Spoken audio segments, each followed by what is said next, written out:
In this tutorial, I'm going to talk about the marginal productivity of a resource, but we're going to be looking specifically now at a price searcher resource market or an imperfectly competitive resource market.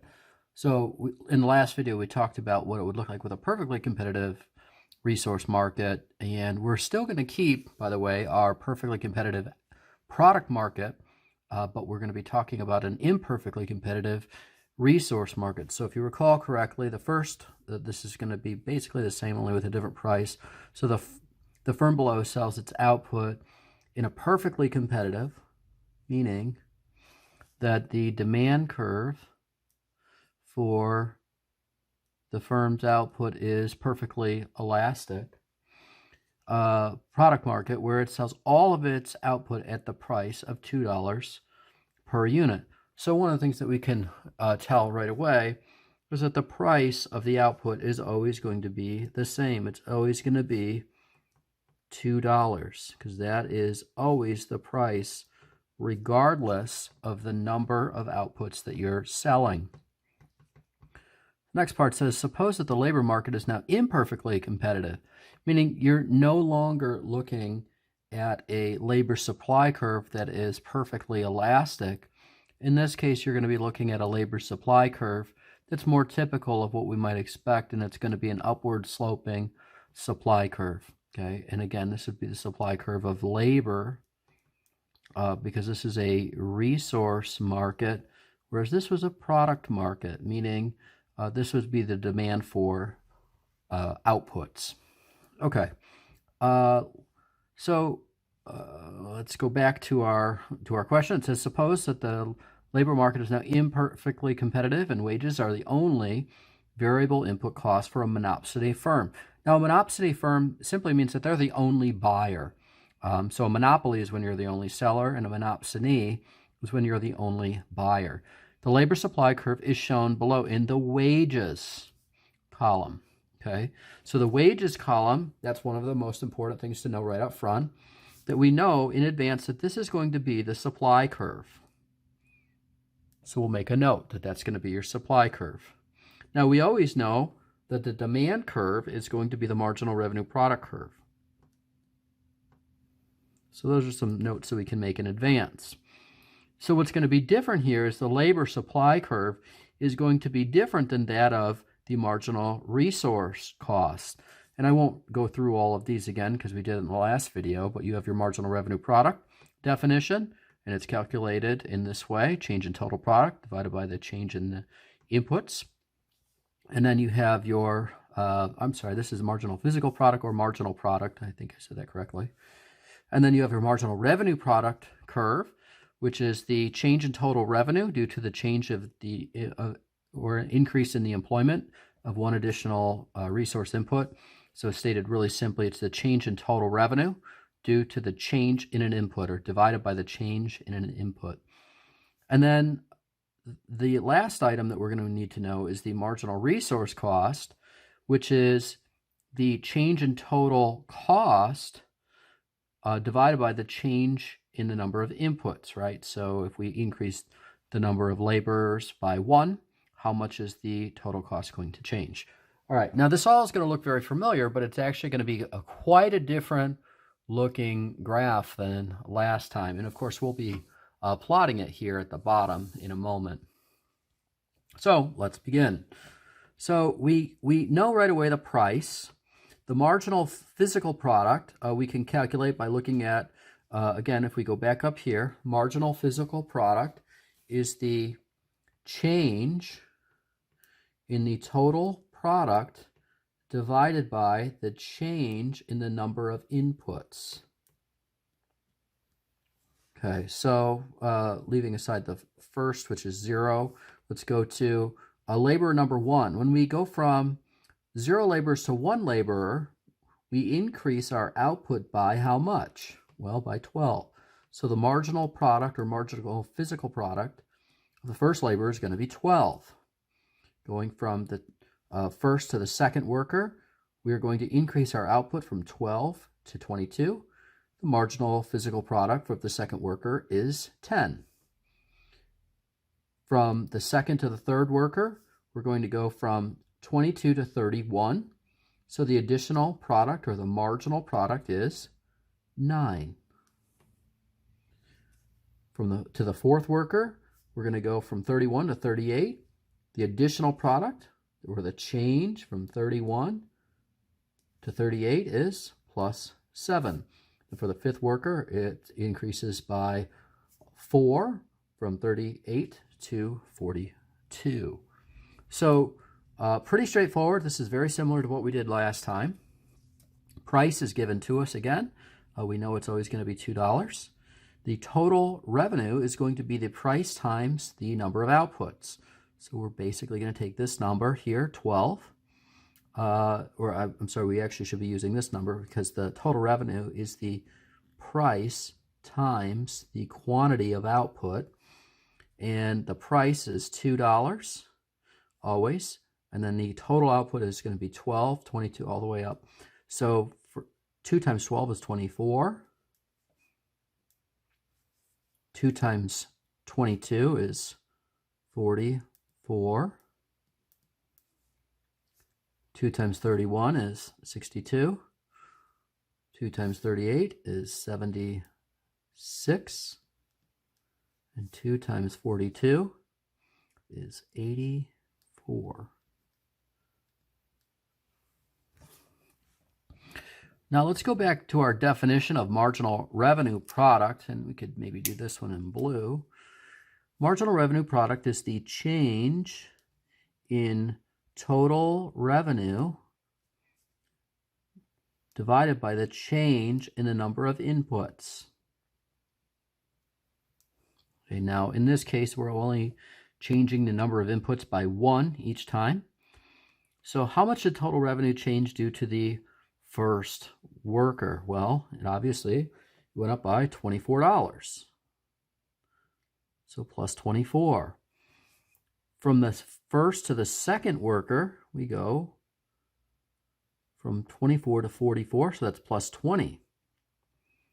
From the second to the third worker, it goes from 44 to 62, so that's $18.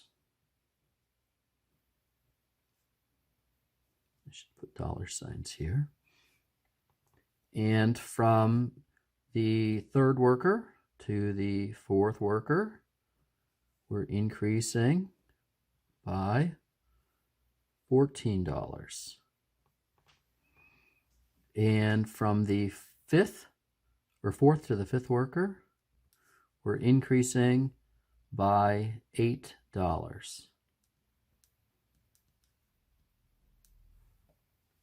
Okay, so the marginal revenue product, again, that's a familiar concept. That's not a new concept to us. What's going to be a little bit different, though, is when we come over here to wages. In the last one that we did with a perfectly competitive resource market, the wage was always the same. This time, that's not going to be the case. So in this case, if we have to hire, say, 1 worker, we're going to hire that 1 worker for $10. If we have to hire 2 workers, and I might as well just fill that in here, right? So and I'll actually use green because that's going to be we'll use black. How's that? So the labor cost is going to be $10. But if I hire 2 workers, it's going to be, and this is assuming that we cannot price discriminate on labor. In order to hire that second worker, we have to offer all workers $12. So the total labor cost is going to be 2 times 22, or I'm sorry, times 12, which is going to give us 24.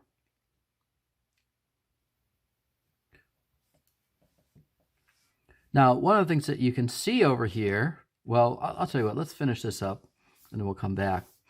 So for the third worker, we're going to go 14 times 3, and all of the workers are now going to get $14. So 14 times 3 is 42. For the fourth worker, all the workers are going to have to get $16. So 4 times 16 is 64. And for that last worker, the fifth worker, all the workers are going to have to get $18. So 18 times 5 is $90. Okay, so this is where we get to understanding why the wages and the marginal resource cost are actually different. For the first worker, you hired that worker, and we should also identify what is marginal resource cost. It is the change in total cost, as stated over here, due to the change, or divided by the change in the number of inputs. Okay. So if you look at our total labor cost, we went from 0 to 10. Okay, so it's pretty clear that when we hired that first worker, we increased our resource cost by $10. So $10. But when we hired the second worker, we went from a total labor cost of 10 to 14. So the increase is 14. Now, why did it increase by 14 when the wage that was paid to that second worker was only 12? Well, not only do you have to pay that second worker 12, but you have to take that first worker that was making 10 and give them an additional $2. So now they're both going to be paid $12. So the additional cost to you as the employer is not just the $12 that you pay to that additional worker, but the $2 more that you also have to pay to the previous worker who used to make 10. So that's where you get 14. What if we go from the second to the third worker? Well, now that third worker is going to make 14, but you got to pay the other two workers 14 as well. So this is assuming that you used to pay both of them 12 now, when you were at two workers. And you're going to have to pay this guy an extra 2 and this person an extra 2 plus 14. So the additional wage that you're paying is going to be $18.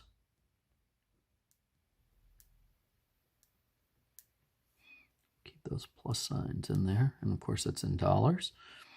Now on to the fourth unit of labor. So you're going to pay that additional worker $16, but you're also going to have to raise the wages of those previous 3 workers by $2 each, because let's assume that if you had 3 workers before, you were paying them 14 each. So it's going to be $16 plus 2 plus 2 plus 2, which is going to be $22. So that's where the 22 comes from. Now, of course, you can always just look at it over here and see the change in the total labor cost. The change from, we could start back from the beginning, from 1 to 2 is 14. The change from 2 to 3 is 18. The change from 3 to 4, meaning $42 in total labor cost to 64, is 22. And then for the last one, you'd say, well, if you go to hire that 5th worker, your total labor cost is going to go from 64 to 90, because you're going to pay $18 times 5 workers. That means you have to give the previous 4 workers a $2 wage increase each. And so that's going to give you an additional cost, or a marginal resource cost, of $26. So for this reason, the marginal resource cost is always going to be higher than that of the labor supply curve. So if we go down here, we can plot the labor supply curve. So we'll start off by plotting out for the first point. If I have 1 worker, I'm going to have the wage at $10. If I have 2 workers, the wage is going to be, we'll start off with the labor supply curve. The wage is going to be $12. 3 workers, the wage is going to be $14. 16 for 4 workers. For 5 workers, it's going to be $18. So moving on, so this is going to be our labor supply curve.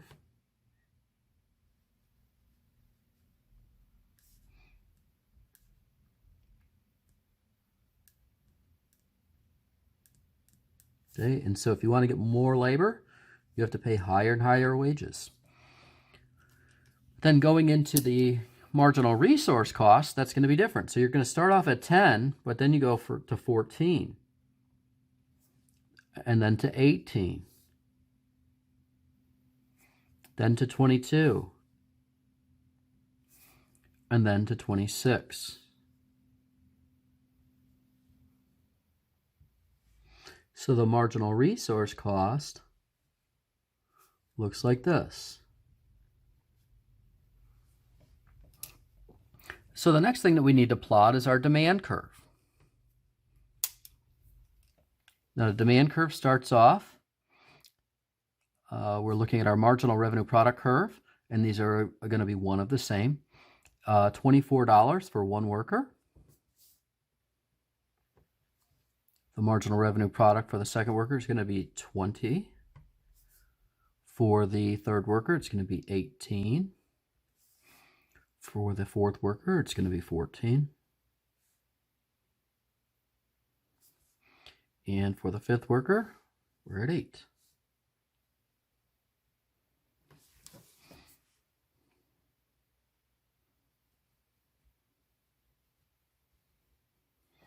So this is our marginal revenue product curve, which is also our demand curve.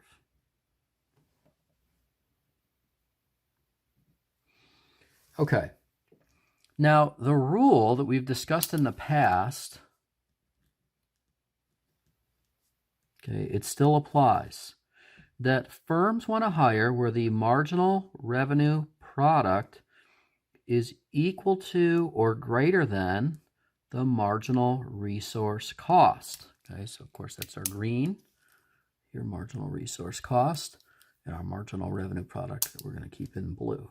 So this is the rule, and we're going to continue to follow that rule. So we can look at this both in the data table as well as looking at this in the graph. Where is the marginal revenue product equal to or greater than the marginal resource cost? So if we started off with, say, one worker, so well, that's not right. I mean, that's not a very good match. That's not even close. What if we go to the second worker? Well, that's a little closer. Third worker, wow, they're matched perfectly. But if we go beyond that, well, our marginal revenue product is now going to be less than the marginal resource cost. So we don't want that. So we can see that both here as well as if we look at the graph, we can see that the marginal resource cost and the marginal revenue product are equal at the quantity of 3 workers. Okay, so at 3 workers, we're seeing that the marginal revenue product is 18. The marginal resource cost is also 18. And so another question might be, well, at what wage are you hiring these workers? Well, it'd be real easy to jump right up here and say, well, it's 18, but that's actually not the wage. That's your marginal resource cost and your marginal revenue product. Where's your wage? Your wage is at $14, right? So at 3 units of labor, your wage is actually at 14. So the wage is actually found on your labor supply curve. So the wage or the price, I'll just write wage or cost. Really, you shouldn't write cost here. You should write wage. I'm going to cross that out. We'll delete that later. You should really just write wage because really your cost is up here at 18. Your wage is at 14. That's true. Okay, so you find your wage here, but your cost is here. So the cost to the employer. So the worker is actually going to be getting $14, but the cost of that additional worker is 18 because that reflects the cost of an additional worker that includes the additional payments to the 2 previous workers, right? That is to say the additional $2 paid to the first and the second worker, because they used to both get paid, say, if you only hired 2 workers before, they were both getting 12. but now they both have to get 14. Okay, so your wage is found on the labor supply curve, but the cost is here. And this is really, it's a little bit more tricky because you have to look in two different spots. Your costs are here. Your marginal resource cost is here, but the wage is found here on the labor supply curve. So at this point, it'd be good to start answering some of the questions. So the first question says, should the firm hire the second worker? Well, the second worker, clearly the answer is yes. Because when we look at that second worker, the marginal revenue product that one gets from hiring that second worker is $20, but their marginal resource cost is only 14. So if we're applying this rule, where the marginal revenue product, if it's greater than the marginal resource cost, and in this case, we're talking about $20 and $14, then you want to go ahead and hire that worker. Should the firm hire the fifth worker? We've already kind of answered that question, but we're going to look at it anyway. So the answer here is no, because the marginal resource cost is 26, but the marginal revenue product is only 8, meaning that it's going to cost you $26 extra to hire a fifth worker, especially because of the higher wage now. And that worker is only going to add $8 in additional income to your firm. So the answer here is no, because the marginal revenue product is less than your marginal resource cost. And in this case, we're talking about $26 versus the $8. How many workers will the firm hire? Well, we know the answer to that. The answer here is 3 workers. And what will the workers be paid? And why 3 workers, by the way? We could just go ahead and write this out because that marginal revenue product is equal to the marginal resource cost, and that in this particular case would have been $18 marginal resource cost and the marginal revenue product. Okay, so they were equal. And are they making $18 each? No, they're not. The wage is found on that demand curve. It's $14. $14. All right, the next question, or the last question, maybe the trickiest question, is why is the marginal resource cost greater than the supply curve for labor?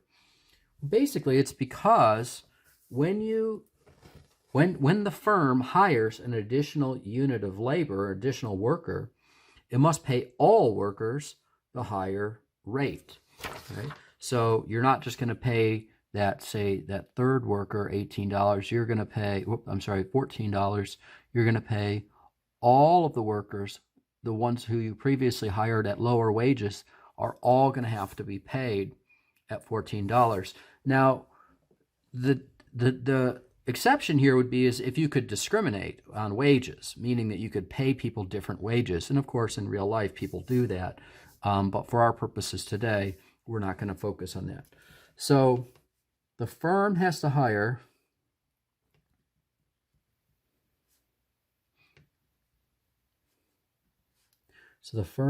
pay all workers, that's the key word,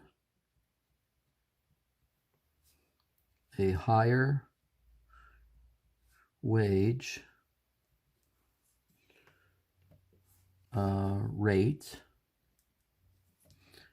when they hire an additional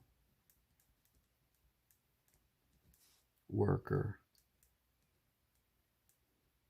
or worker. And that concludes this tutorial.